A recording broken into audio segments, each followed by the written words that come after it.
ግን እኛ ትግሬዎች ይህንን ሁሉ መቻል አለብን። ግዴታችን ነው። የእናንተ ተውት እንገራችሁ። እኔ የምሸጠው ሻምፖ፣ ሽቶ፣ ቅባት ምናምን እቃዎች ነው የምሸጠው።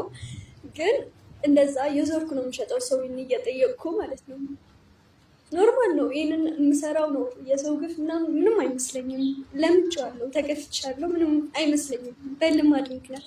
አሁን ግን እየጠየቅኩ የሆነች ፖሊስ መጣ። ምንድነው ያሹ ምናምን አለችኝ። ልትገዛ መስሎኝ አይ ሳሙና ምናምን ስል ንግድ ፈቃድ አለሽ ምናምን አለች። አይ ንግድ ፈቃድ እንኳን የለኝም፣ ግን ከትግሬ ስለመጣሁ ተቸግሬ ነው መጥቼ መጠለያ ስላላገኘው ወይ ደግሞ ተቀጥሬ እንዳልሰራ ደግሞ ህፃን ልጅ ነሽ ስላለኝ ነው ስላት፣ ደግሞ ከትግሬ ነሽ ድሮም አውቄ ነበር ብላ ሁሉም እቃዎቼ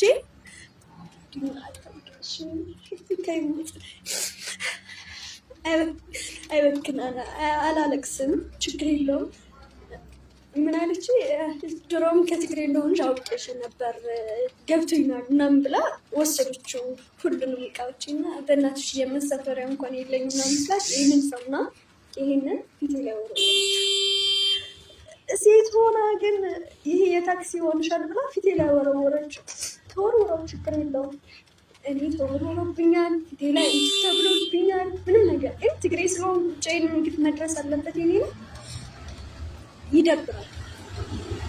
በቃ ተው እንኖርበት። እኛ ሰርተን መለወጥ አንችልም፣ ትግሬ ስለሆን ብቻ እና አሁን ተረጋግቻለሁ። ችግር የለውም። ለበጎ ነው ሁሉም ነገር። አሁንም ስጋ ነው የምበላው ለሳስብ። ዘረኝነት ግን በቃ ዘረኝነት አማረኝ። ለሁሉም ሼር አድርጉ።